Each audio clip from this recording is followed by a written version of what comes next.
2.6, one out of the two verses in the purport, the first line, Srila Prabhupada writes that the morning time is most suitable for spiritual activities. You can find out that, I think. Mostly 1.1.5, I think, yeah. So, all of us have taken to the life of mendicants.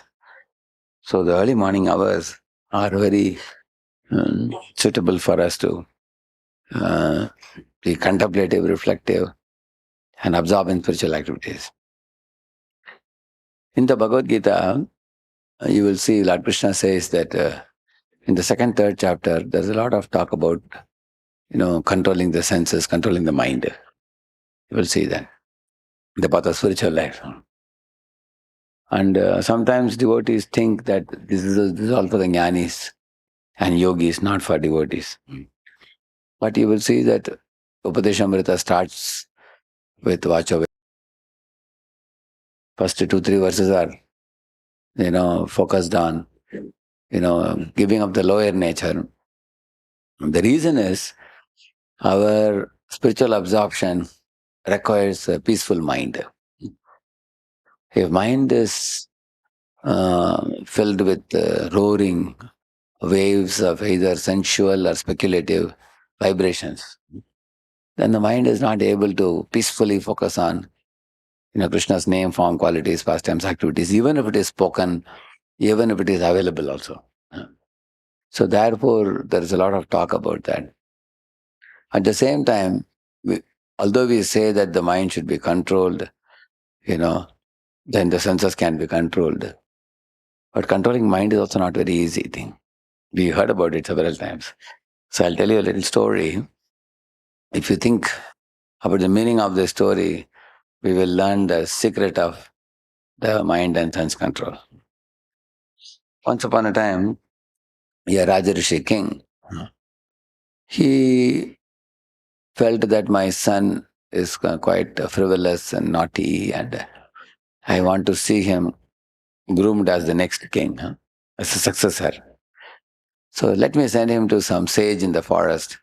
So I sent him on to one devotee sage and told him that please train my son very nicely so that tomorrow, he'll be able to take responsibility. Now he's just playful. So he sent him to the sage. So this boy, when he went to the Gurukula, he saw that in the Gurukul, the facilities are very meager. There is a gobar on the floor, a gobar wall. There are cows. There is greenery all around. And the food was very simple. They were eating berries and roots and simple, very simple. So he was shocked. How did my father send me to this place?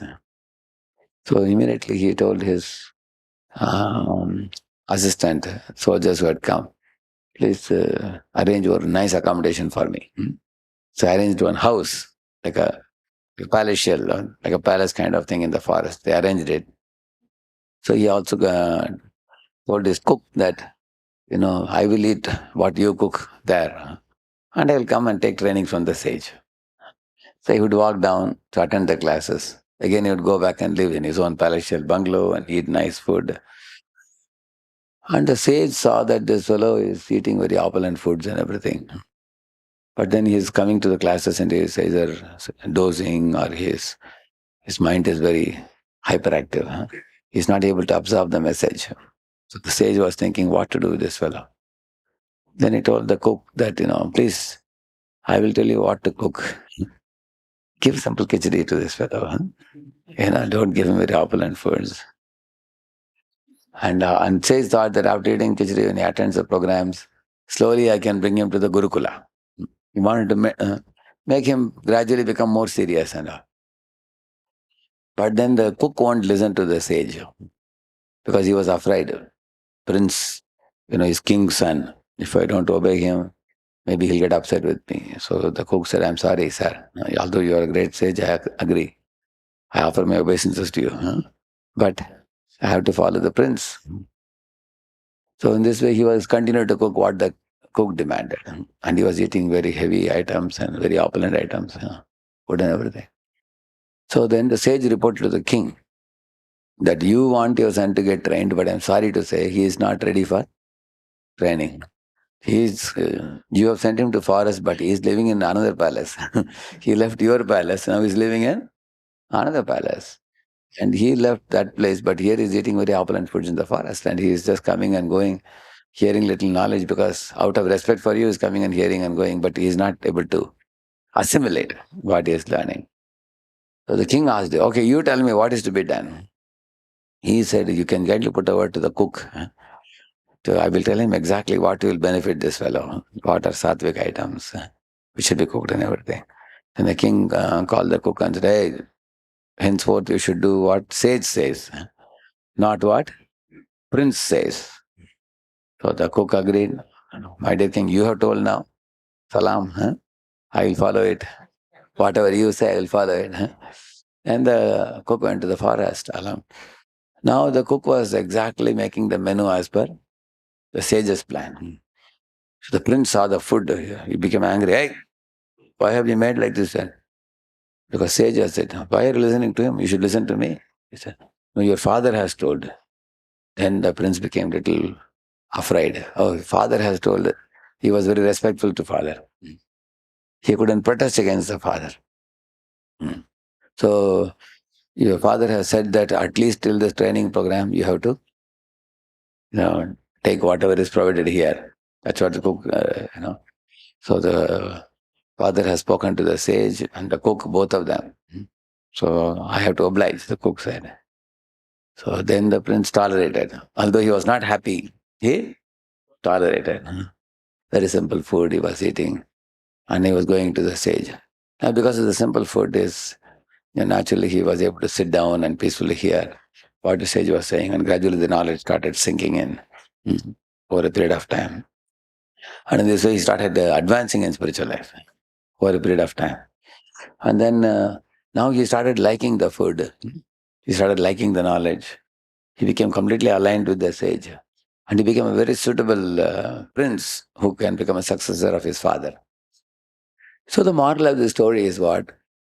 In one of the verses, Krishna says that, the soul is the topmost personality in this body beyond the 8 elements. Bhumirapanala vayu khammano buddhirevacha ahankare tiyame. In the verse he says, beyond the ahankara, it is the soul. So the soul is like the master of the body. And uddared atmanatmanam atmanam avasadiyet atmaiva hi atmano bandhur atmaiva ripuratmanah, he says.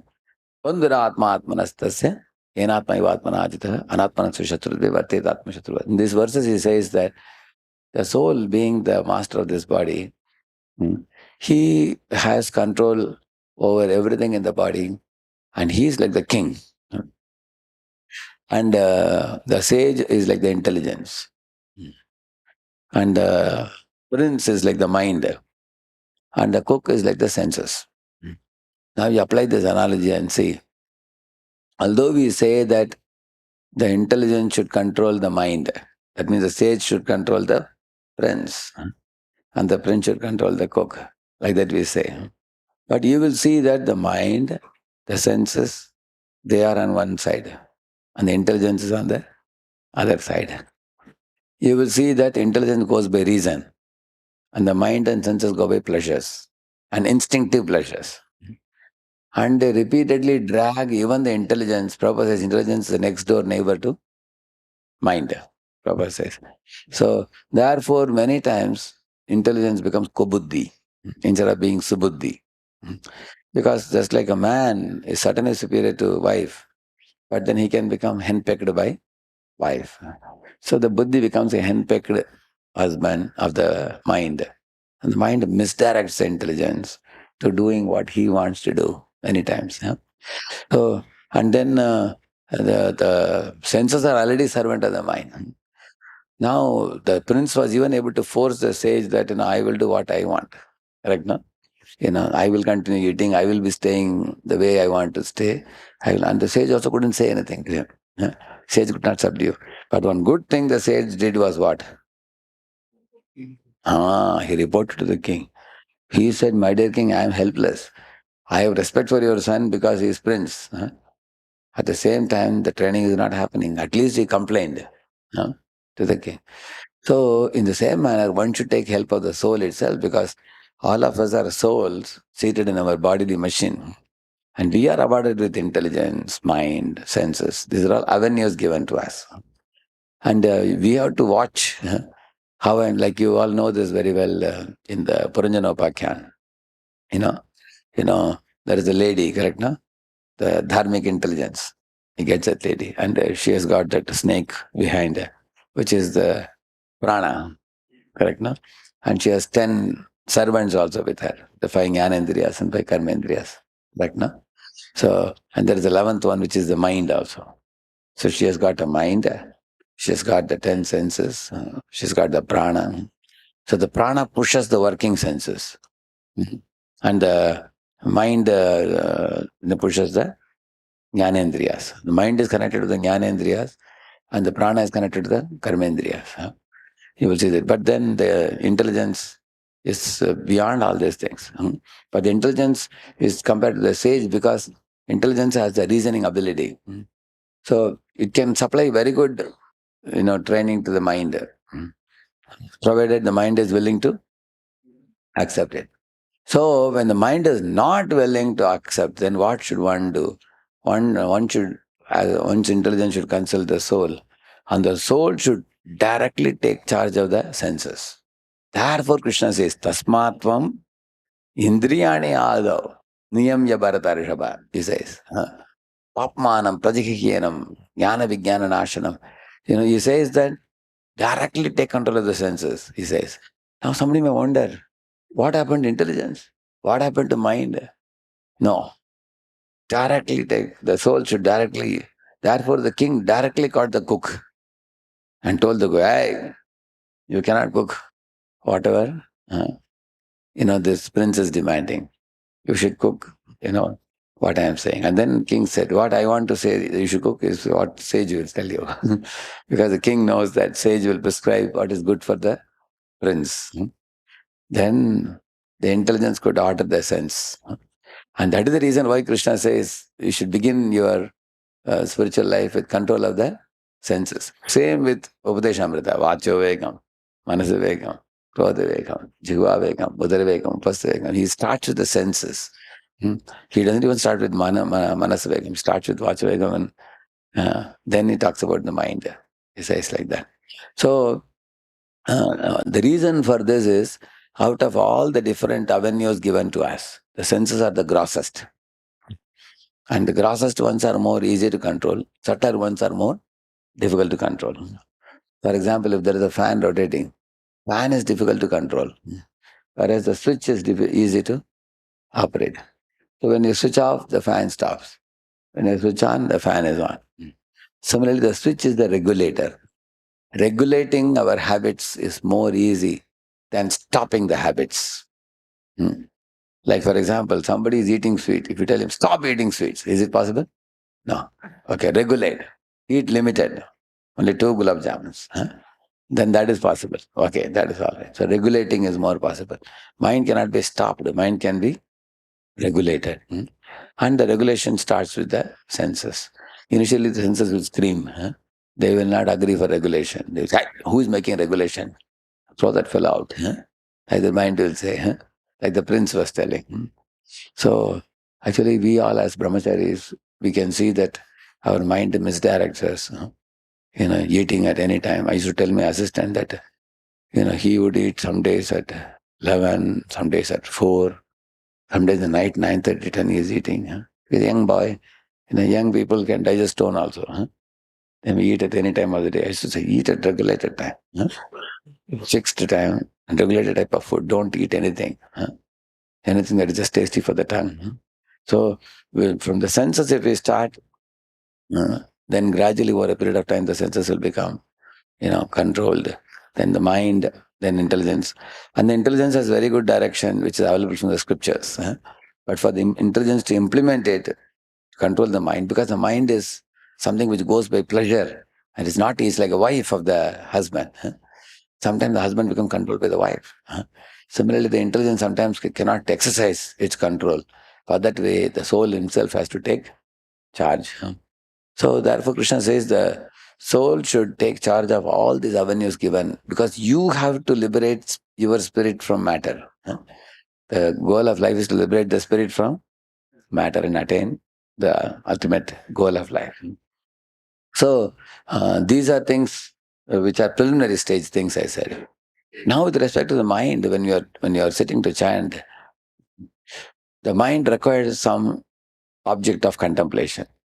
You cannot just be blank and expect to call Hare Krishna, and then somehow or other I will hold the mantra in the mind. So in the Bhagavatam, there is a word used called as Akshata Vishayam. Akshata means eyes, Vishayam means object. Our eyes need some object for seeing. Samadhi Bhagyam, this is also a word used. These are all coming in that section where Kumaras are coming to the Vaikuntha door. You know, Samadhi Bhagyam means the fortunate object that the jiva can hold while performing the meditation. So, uh, in your stage of practice, you all have spent many years in the ashram. One has the capacity now. The early stage, the mind is filled with all rubbish, blackish, sinful thoughts of lust, anger, greed, revenge, and all those things. But after spending some years, you come to the inner circle where there are positive distractions. Some thoughts about service-related thoughts, some anxieties to advance in spiritual life. I wanted to do this, I couldn't do it. Something related to Krishna consciousness. Those thoughts may arise. Then, as one goes to the next layer inside, that's what I want to say a few words. There is a famous verse, Tattenu Kampam, Susamikshamano, Bhunjana Eva. That verse says five very sublime qualities. And the first two of them are directed towards the Lord. First is gratitude. Like Kuntipanan is expressing gratitude in the last three verses of her prayer, isn't it? Like she's saying, Neyam Sobishchate Tatraite Danim Gadadara, Swapadai Rankida Bhati, Swalakshan Vilakshita. She's saying, our Hastinapur is decorated with your lotus footprints, which are glowing with 16 symbols. Then she's telling, Kevayam Nama Rupapyam Yadubihi Sakapandava, Bhavato Adarshanam Jarhi, Rishikanam Iveshitu. She's saying that without you, Krishna, Pandavas and Yadus are like lifeless bodies, she's telling. Then she's also saying, Ime Janapada Swadda, Supakvaushadi Virudaha, Vanadrina Yudanvanto, Hedante, Tava Vikshitai. By your transcendental glance, everything is flourishing. Wherever you put your eyes, there is greenery, there are flowers, there are fruits, there are mountains full of minerals and river full of water and cows udders with full of milk. So in this way, she's expressing her gratitude for everything that Krishna has given. And uh, she's begging for his association also, begging for Lord's association, thanking the Lord in coming and manifesting in various ways. As Srimad Bhagavatam has a holy name, has a holy prasad, holy temples, holy rivers, holy dhams, so many ways, and holy devotees. So in this way, the heart which is filled with gratitude is a very healthy heart. And just prior to chanting, one should immediately prepare the heart with gratitude. I've always seen my spiritual master, one of the songs he would sing just before chanting, Aha Prabhu Nanda Sutta, Rishabhana Sutta. That I have seen him several times murmuring just before chanting. Karuna Korohi Baro, Naratuma Dase Koi, Natali Horangapoy, Umavina Kya Amara. So he would murmur that while singing, and then he would just get into chanting after that. So, welcoming the divine personalities, Sri Radha and Krishna, to appear and accept our chanting and expressing our gratitude to them. So then that is respect. Second one, when heart is full of gratitude, naturally it leads to respect. Respect for his greatness, respect for his sweetness. There is one very beautiful song about Srimati Radharani called as Sri Radhika Kripa Kataksha. You know that? Written by Lord Shiva. So in that he says Sureshwari, Swadeshwari, Makheshwari. So that song is full of Aishwarya Bhava. Radharani is equal to Krishna, and who is the Ishwari of everything. And there is another song which is full of Madhurya. Rasa Lasya Gita Narma Satkalali Pandita. That what do you call it? Radhika Ashtakam by Kaviraj Goswami. So one is full of sweetness, one is full of greatness. Similarly, Krishna, there is another song full of sweetness. Adaram, Madaram, Madaram, Madaram. It's full of sweetness. There's another song which is full of greatness. Which is the song? Krishna Deva Bhavantam Mande, and that kind of songs. Krishna Ashtakam also is there. There are Ashtakams which are talking about Krishna's greatness. You create millions of universes, enter into every universe, create millions of atoms, enter into every atom. You enter into hearts of all 8.4 million species and all that. So in this way, think about greatness, think about sweetness of Radha and Krishna. And why we say the holy name is sweet? Because holy name is constituting of these two personalities only, Radha and Krishna. If you think about them, and then offer our respects to them. And once you do this, these two are addressed to them, then you think about yourself. What do you do thinking about yourself? Expect their mercy. Expecting mercy. Kabe habe bolo se dina amar. That's the expectation of mercy there. Ninth we say, no, Nayanam Galada Sudhare, Avadanam Hridayagira, Pulakaya Nisama Bukka, Kada. Kada means expecting mercy like that. Then accepting all the problems that come in our life, we can accept that these are all coming because of my own mistakes.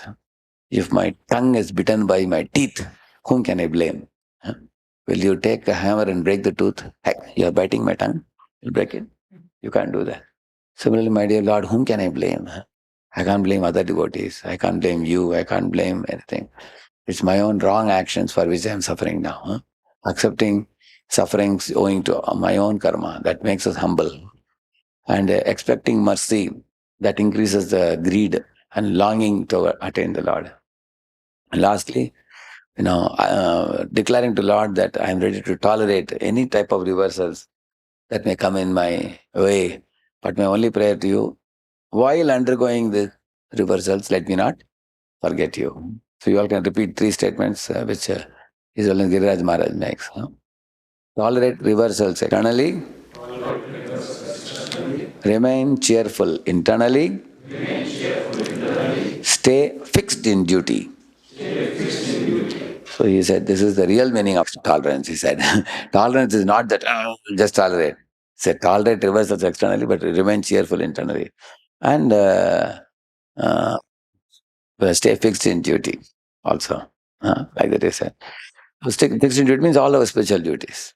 So these are the five qualities. You'll remember that G for gratitude, R for E, expecting mercy of the Lord, and A, accepting reactions.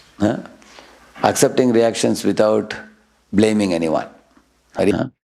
And T, tolerating reversals. So in this way, then one is called as a great devotee. So you want to be a great devotee, this is the formula. And these five are there in the verse. Tate anukam, tate anukampam. What is that verse? What is the one corresponding in the great? Tate anukampam. Tate anukampam means gratitude. So samikshamanam, that is expecting mercy. Ikshamana means seeing when will the mercy of the Lord come in life. And bhunjana, accepting, bhunjana is actually tolerate, And then atmakritam vipakam means accepting that it's all due to my own misdeeds only. Yeah. And atmakritam vipakam. And then, what's the next line? Vak, vapupru, vidadan namaste. What is that? Respect. So these are the five things. G.R.E.A.T. Okay. Harinam Prabhu ki. To offer our humble obeisances to all the Vaishnava devotees of the Lord who are just like desert trees or ocean of mercy, full of compassion for the fallen conditioned souls. Vancha kalpatarubhyascha kripa sindubhya eva cha patitanam pavanebhyo vaishnavebhyo namo namah ananta koti vaishnava vrinda ki Vaishnava Thakur Srila Prabhupada ki Namacharya Haridas Thakur ki. You will tell our schedule now.